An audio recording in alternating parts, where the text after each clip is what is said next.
हम सब यहाँ एक जगह इकट्ठे हुए हैं और इस शिव गुरु महोत्सव का आयोजन भी इसी निमित्त हुआ है कि हमने और आपने सबने शिव को अपना गुरु बनाया है और जिन्होंने कुछ भी करने की पात्रता नहीं समझी थी वो मात्र शिव के पास झुकते हैं और दया मांगते हैं, दया हो जाती है। हमारे आपके जीवन में महादेव की दया ना हो तो हमारे जीवन की कोई भी बाधा दूर नहीं हो पाती है। ये हमने देखा है। शिव की ऊर्जा, शिव के शिष्य की ऊर्जा, तो कल्पना कीजिए कि उन साहब के जीवन की घटना को जब उठाइएगा और पढ़िएगा या किसी से सुनिएगा तो आपको पता चलेगा कि जो उन्होंने सोचा सो हो गया, जो उन्होंने कहा सो हो गया, जो उन्होंने चाहा सो हो गया। कमरे में बंद एक जगह 2-4 लोगों के साथ बैठकर जिस बात को उन्होंने कहा 24 घंटे के अंदर दुनिया के हर शिव शिष्य के पास पहुंच गया कि हाँ साहब ने ऐसा कहा है। इस विचार में कितनी ताकत है, कितनी ऊर्जा है। और अगर वो ना होते, उन्होंने नहीं कहा होता तो छपरा, सिवान, गोपालगंज और कुशीनगर क्या दुनिया की कोई भी जगह में महादेव की बात ना हो पाती। अगर हम सबका मन कृतज्ञ होगा, झुकेगा, किसके लिए? क्योंकि शिव की शिष्यता में बड़े गुरु भाई हम लोगों ने आज तक एक ही सत्ता को कहा है, बाकी सब गुरु भाई गुरुवान हम लोग हैं। हम हो, आप हो, कोई हो। कौन है बड़े गुरु भाई आपके? कितना धीरे बोलते हैं। कौन है बड़े गुरु भाई? साहब हरिंद्रानंद जी। मेरे कुछ जिज्ञासा, क्योंकि आपके अंदर भी जिज्ञासा होती है तो आप पूछते हैं, हम भी शिव के शिष्य हैं, कुछ जिज्ञासा मेरे अंदर भी हो जाती है तो 2-3 प्रश्न पूछते हैं, लेकिन हमको लगता है कि जवाब भी वैसा ही मिलना चाहिए। मौसम थोड़ा गर्म है लेकिन फिर भी इस गर्मी को हम लोग बर्दाश्त करके बैठे हुए हैं। आप लोग तो नमन के योग्य हैं, लेकिन एक जिज्ञासा से शुरू करते हैं। जिज्ञासा ये है, शिव के शिष्य इस कालखंड के, हम लोग बोलते हैं ना इस कालखंड के, यानी इस काल से पहले भी शिव के शिष्य हुए, लेकिन जिस भी शिव के शिष्य का नाम आप जानते हैं, जैसे एक शिव के शिष्य हुए दधीची, शायद आपको मालूम हो या ना मालूम हो, लेकिन वो छपरा के ही रहने वाले थे।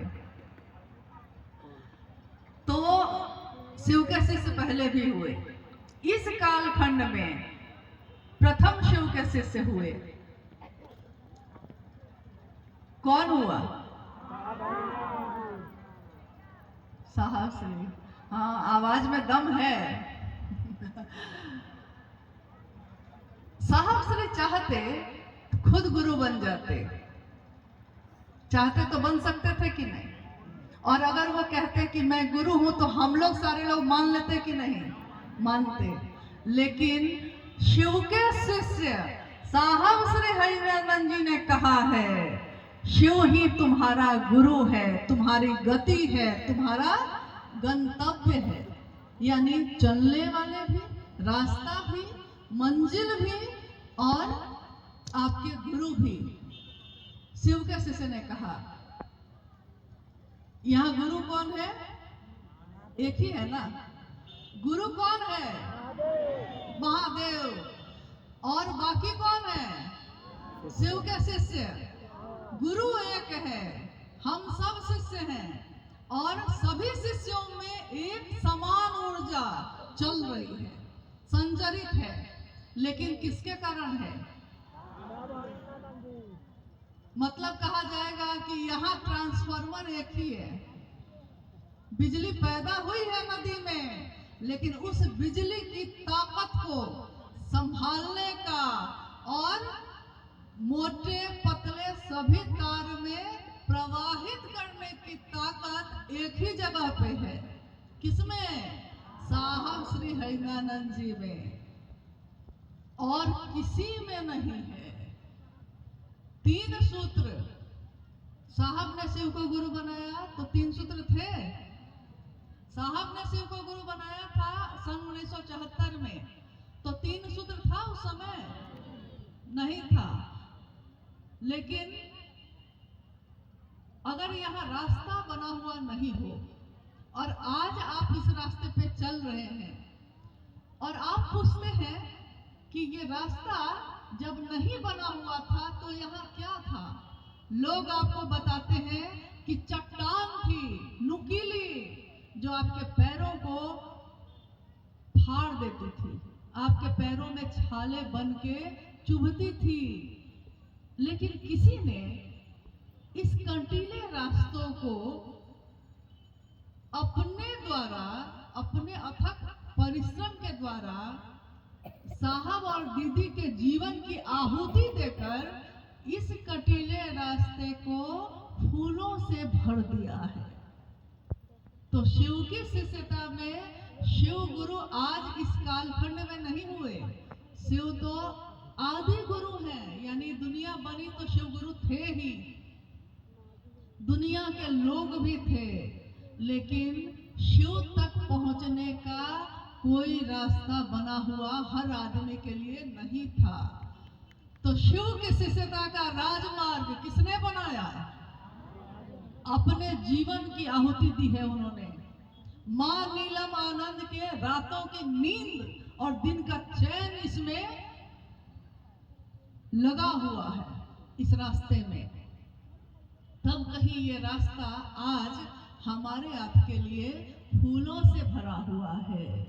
अगर ऐसा ना, उस महादेव तक पहुंचते कैसे? गुरु थे, शिष्य के रूप में इंसान थे, लेकिन उस शिव का गुरु कैसे बना जाता है, ये तरीका किसने बताया है? ये तरीका आज तक किसी शास्त्र में नहीं था, किसी किताब में नहीं, कोई बताने वाला नहीं, कोई गुरु के रूप में ये नहीं बता रहा है कि तुम खुद जुड़ सकते हो। हर आदमी गुरु तो था, लेकिन उसने कहा कि मैं तुमको पहुंचाऊंगा, तुम नहीं पहुंच सकते। लेकिन साहब हरिनानंद जी ने कहा कि आप खुद पहुंच सकते हैं, मैं सिर्फ रास्ता बता रहा हूं। जो गया है उस रास्ते पे वही रास्ता बता सकता है आपको। और आज तक हमारे आपकी दृष्टि में अगर कोई शिव का शिष्य ऐसा है जो शिव तक पहुंचाने का जिम्मा लेता है तो वो कौन है? साहब है। अब 3 सूत्रों का निरूपण किया उन्होंने।